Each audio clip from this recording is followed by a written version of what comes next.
Welcome to the Farm to School podcast, where you will hear stories of how youth thrive and farmers prosper when we learn how to grow, cook, and eat delicious, nutritious local foods in schools across the country and the world.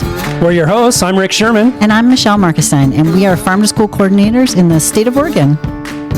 Okay, today, everybody, we are really happy to, let's just say this. When we do this Farm to School podcast, we always think about what haven't we talked about? Like, how can the kids get the message of where their food comes from? And so we've done master food preserver episodes, like we've done pollinator episodes, anything that relates in the farm to school world.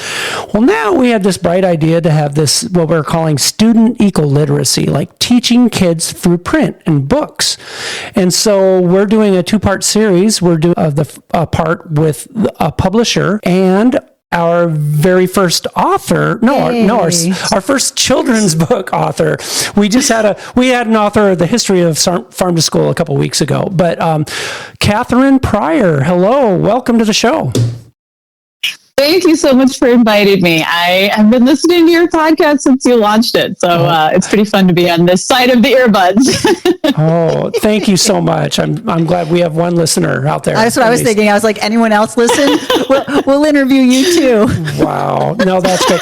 So we go way back. I've seen you at a lot of farm to school conferences, and it seems like you're always at a conference getting an award for one of your books. And we have on my kitchen table all your books spread out in front of us. Some autographed and some not, because I picked them up at the conferences. Matter of fact, true story, your latest one, Home is Calling. I read that to my granddaughter the other day, Brindley. Hey, Brindley, if you're listening, she's 3. Hi, Brindley. But I said, Home is Calling. And I'm like, hey, Brindley, I know the person that wrote this book. And she's like, what? Yeah. And so I go, Home is Calling, The Journey of the Monarch Butterfly. And she goes, Papa, homes don't talk. So she's so literal. Home is calling. And I'm like, no. I love that. So I had to kind of explain to her 3-year-old mind what home is calling meant. And then we read it. And so I read her one of your stories, and Peyton, her sister, whenever they have sleepovers. So very well written. Oh, it's such a special thing to get to be part of anyone's childhood, really. So I thank you for that. Oh, that's true. I've seen your Sylvia Spinach in so many classrooms, like everywhere. I was like, Sylvia, she's had a really great run with schools and in school gardens, and I just still can't believe it's been over a decade since that book came out, and it remains my best-selling, best-known book. So. That's amazing. Wasn't that your first one that I think 12 years ago? Yeah, that's where I first met you when you have that. Matter of fact, that's my autograph. How did you get into this children's book writing? Children's books specifically, yeah. It's been a bit of a journey, of course. When I do school visits, I often tell the kids that I've been a writer since I was 7 years old, and my second grade teacher, Mrs. Lamb, led our class in a creative writing exercise, and it was the most fun I'd ever had in school. So I've sort of been chasing that feeling ever since. And then the way I got into children's books is I spent a good portion of my 20s trying to make it as a novelist. And I wrote several books that no one wanted to publish. And I finally got tired of waiting tables and bartending and all the other odd jobs you work trying to make it in the arts. And I decided to go to grad school to study sustainable food and farming. And I loved it. I felt like I had finally found my people and my place. And I graduated into this really cool job launching the Healthy Food Healthcare campaign in Washington State, where I was working to get hospitals to buy more local and sustainable foods for cafeterias and patient meals. And one of the things I got to do with that job a lot of the time was I would work with the farm to school people, because we had the purchasing requirements that were really quite similar between hospitals and schools. So I got to know them a lot. And there was one day I had kind of hitched a ride with them and was advocating for farm to school funding in our state capital, when a dad told a story of how his daughter wouldn't eat spinach until she grew it in her school garden. And then she ended up falling in love with spinach and wanted to eat it with every meal. Yeah. And all of the very smart food advocates in the room with me were saying, like, we should do a press release about that, or we should write a white paper on that. And for whatever reason, all I could think was that would make a great children's book. Yeah. And I didn't know the first thing about writing for kids, but the idea stuck with me. And I, after a lot of trial and error, it would become my first picture book, Sylvia's Spinach. And it's funny, I'll see my 10th book published in 2025, which is sort of unbelievable, but I literally trace it all back to that moment. Well, and I'm glad you said that about, like, that was my next question, is like, okay, there's kids books, but you specifically tie into teaching kids where their food comes from, gardens, not necessarily school gardens, but home gardens or whatever.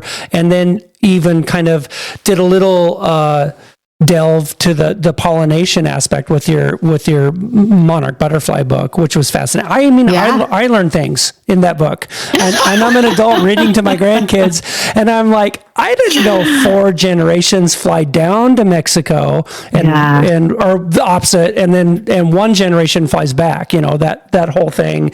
And it's just I knew about the milkweed and all that thing, but anyway, so I'm glad I found that glimpse into your past. What motivated you to write specifically about that stuff? That's really great. Yeah, it's so fun. I always joke that I write what I call fictional nonfiction, because I'm drawn to these real world concepts like the monarch migration, or bumblebee decline, or food waste, or produce seasonality, and then I tend to, without really meaning to or having a plan, I sort of fictionalize it and use story as a way to draw kids into the subject. And it's been a lot of fun. And is there any specific way when you choose an illustrator? Like I noticed you had Anna Raff for your first couple, and then I saw your video with Ellie. You just did Ellie Peterson. Yeah, yes. and she. I love that how she walked you through the steps on how to draw your own monarch butterfly, and it was really cool. Right. So actually, some of your listeners might like that. We got an award for Home is Calling, and part of the award was producing a free school visit. So we did a 20-minute virtual visit that. It's on YouTube and all over the place. But yeah, I've been so lucky to work with these amazing illustrators. Anna Raff was just, a brilliant stroke of luck. Philip Lee, actually the editor of and owner of Readers to Eaters, who my friend, my mentor, the first person I ever worked on books with, he found Anna, and we had gone to a bookstore. I mean, Sylvia's Spinach was something like the 3rd book that their little publishing house put out. Like, they were brand new. Sure. And we literally went to a bookstore, and he just had me pulling books off the shelf. Like, what style do you like? And I was like, I really like bright colors and simple lines. And I just wanted it to feel really joyful and fun. And he went out and found that person. And then with Bees, that was with a different publisher. And we had a few different people in mind for the illustrations. And I saw Ellie's work, and it just felt right. Like, something about it just felt so right. And so we ended up selecting her to do the work on Bees. And when we were finishing Bees, somebody was like, well, have you ever thought about monarchs? And I live in one of the few regions of the country where we don't have monarchs. I live in the Pacific Northwest. It's just too soggy for milkweed, whatever the reason. And so I started digging into the monarch story and just was absolutely captivated by it. And Ellie and I we ended up becoming friends. We lived, 45 minutes away from each other, not that far apart. And I told her about the book I was working on, and she was like, oh, I want to illustrate that. Oh, and so I've had very unusual experiences like normally you wouldn't be friends, like driving to conferences with your illustrator. Most of the time you don't know them at all. Like right now I have a book in the works where the illustrator's in Brazil and I've never met him, and his work is fantastic and funny, but I haven't really, we don't have a relationship, but I have had that with several of my illustrators, and it is just fun making a book with someone you know and whose work you love. Well, and you mentioned you were new to writing for youth. And I'm just curious, like, what have you learned specifically in writing to youth? Well, I mean, one of the first things that I really had to learn is how much kids' books have changed since we were kids. Just the industry has changed. The length has changed. Like books used to be much longer than they are now. Really now you don't want to go more than like 600 words with a picture book. And if you can do less than that, it's better. There's certain language that we used when I was a kid that you wouldn't use in a picture book anymore. Like just... Yeah, what's an example? The example that was like my hardest lesson was in Sylvia's Spinach. There's a line where Sylvia says, "stupid spinach." And she says it kind of under her breath. Yep. And I have had children audibly gasp when I read that out loud, because stupid is now a bad word. And I didn't know that. So now when I read it out loud and it's not like silly spinach or something like that, I say silly spinach. I have changed the line because kids were like, she just said a bad word. And I didn't know that. She said the S-bomb. The language has changed. And I would say, one of the other things that has changed is just there's so many books about food coming out now, which has been really fun. But it's funny because when we started doing these books, like there was almost no books about food and garden, which is really, it's an interesting place to be where we went from, in a decade's time, we went from not having enough books about food and gardens to having like so many to choose from. So that's something that I've learned about it too, is just the way that it takes the industry about a decade to catch up to what the kinds of books we need, but they do catch up. Well, what about this, Katherine? Talking about change, I mean, there used to be tons of Barnes and Nobles and bookstores, and the table at a Costco used to go for miles. And now I heard they're only going to bring out their books once or twice a year around Christmas time. And like when I see a book, I'll just get out my app and order it from my library and go check it out, but like, and there's Audible books and Kindles, and does that equate to children's books too? And when we talk to our publisher, we can ask that question too, but what's your take on how things have changed for print? Oh, that's a big question. I want to believe that if a kid wants a book, it's still pretty easy to get your hands on it. There are certainly more ways that we access books than there ever have been before, with ebooks and audiobooks and, videos and all of these. There's so many ways to access a book now that there didn't used to be. But I think what the trend that we have seen has been having these bigger publishing houses sort of buying up the smaller, more regional publishers. And so you are seeing what I think of more as like a loss of diversity in the types of books that are being published. And I worry when it's like you've got the table at Costco, there's just only so many books that are shown, and they probably don't have a regional interest. They may not have anything to do with the types of issues that people are dealing with in that particular part of the country. And so I don't worry about there not being enough books, because we are so lucky to have all these books. What I worry about is that there are definitely voices that are not heard. Because there's more and more of a focus of like something has to appeal to a national audience. I do worry about that a bit. Can you say more about that? I've been very lucky to work with, I've now worked with 3 different publishers. 2 of the 3 publishers have been family owned. So Readers to Eater is a brilliant family owned publisher focusing on food literacy. They do great books about gardens and these interesting food heroes that you wouldn't hear about.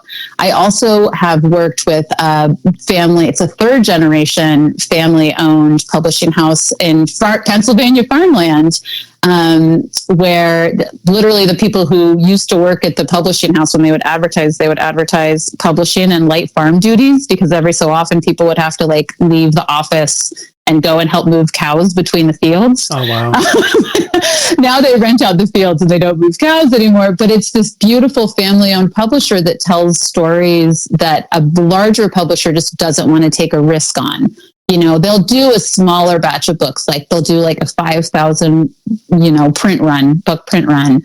And if it's a flop, they can kind of afford the flop. But with these bigger publishers, I think, unfortunately, a lot of the times, like they're going to do a huge print run and they might not want to take a risk on a book. Like, I actually don't think a big publisher would have done a book like Sylvia's Spinach. I don't think they would have seen the market potential for it. I don't think they would have had the patience to wait for the book to take. It took several years for that book to take off, and they wouldn't have had the patience to keep promoting it, or perhaps even keep it in print for those numbers to catch up. And so there's things that these smaller family-owned publishers will do that large publishers just don't. I mean, it's honestly, if you think about it, it's not unlike big farms buying up small family farms and getting bigger and bigger and bigger. We're seeing something very similar with publishing. And just like with farming, it means that unfortunately there are things that are lost with that. I was kind of looking towards the future with you. What do you see? Like, are there more titles for, especially like the farm to school? Like, would there be a school garden book coming in your repertoire, or more stuff about spinach? And you've done zucchinis. I think I joked with you once. You have to hit bees, Sylvia's Spinach. So you got to hit all the letters. There's a lot of letters you haven't written about that could tie into a fruit or a veg. So, but like, are there going to be? I would love to do that. Well, I know, like, you went to the down the pollinator rabbit hole with the monarch butterfly book. But are you going to get back to more? Back to more stuff about gardens and like where food comes from. And stuff. Yeah, I promise I will. No, that's fine. And keep them coming. Because my kids are so little, I took a little foray into books for younger kids. So I've been, the past few years, been working on a series of board books that started with Hello Garden. We just had Hello Rain, and I'll have the second two books of that series launching next in 2025, which will be fun. So that'll be Hello Beach and Hello Snow. And then I promise I'm getting back to food and gardens and nature, because next fall I have a new picture book with Worthy Kids, which is an imprint of Hachette, called Attack of the Hangries, which is going to be a humorous scientific look at why humans get hangry, and give kids some tips to avoid the hangries before they attack. Oh, okay. So, I love that. I am kind of getting back to my roots, but I took a little foray into younger kids' books because we were reading so many of them, but I kind of had to try my hand at it. Yeah, that makes total sense. And yes, we call my youngest son Hangry Henry. I don't call him that. Yeah, at about 4:00 every day. But just in general, we, thinking of farm to school and school garden programming and local, state, and national levels, like books has been a very important piece to educators. And people are always saying, we need more books, we need more books. We even had a meeting with our state librarian who was like, we need more place-specific books. I love that. Yeah, that's what we were identifying. That's what I was wondering, from your perspective and your kind of 30,000 foot view, like, where do you see a potential or several potential futures for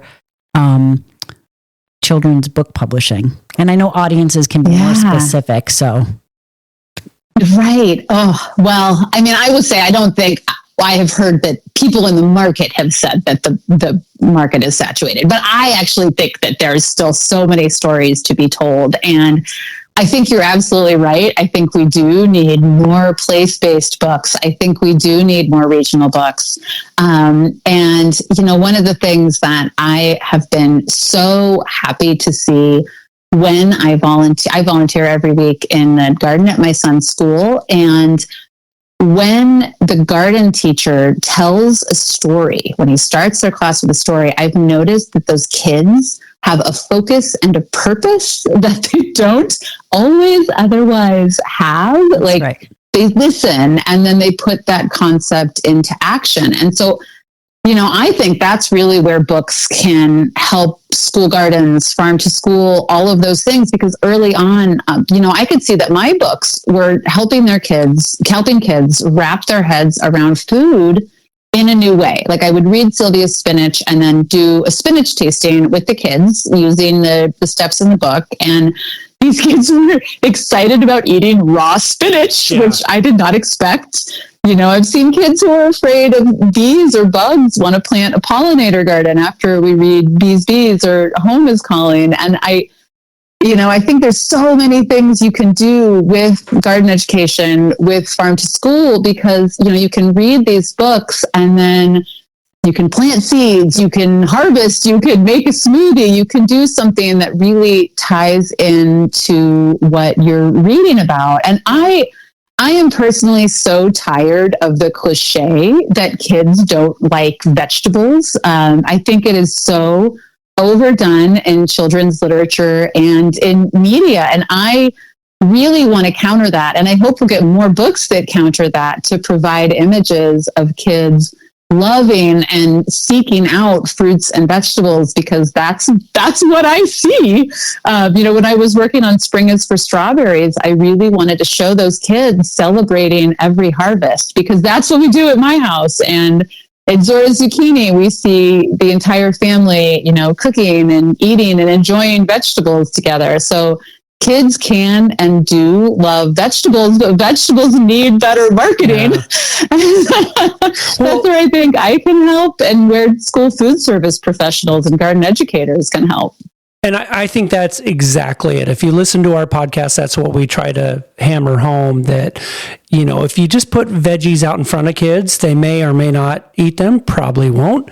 Right. Spoiler alert. But if you teach them about it, and it could be something as simple as like, today we're going to read Sylvia's Spinach, and then afterwards we're going to have spinach. They're going to be so much more interested in trying spinach if they just read a story about that. It's all about learning where their food comes from. And so that's what farm to school is. That's it. Exactly. And I've seen people in school kitchens can get super creative too. So I've seen school kitchens incorporate foods. Like if they knew that a certain class was reading the books that week, they could incorporate the books into either their weekly menu or call it out on their salad bars. I've had people send me pictures of a little Sylvia next to the spinach. Yeah. They just printed it out and copied it and slapped it on some cardboard, and people get so creative. And I love seeing people in different departments of schools collaborate to help drive these messages home. I think we can use these books to help make food more fun. You could be a farm to school state agency person, Katherine, because that's what we talk about. We talk about in simplest terms, farm to school is the 3 C's: the cafeteria, the classroom, and the community. And we do have those food service directors that are motivated. They don't just put out food there, but they do something like that little extra thing about, today we're going to serve what you're learning about in your school garden harvest this week, or do like the book example that you said and stuff. So there are those out there.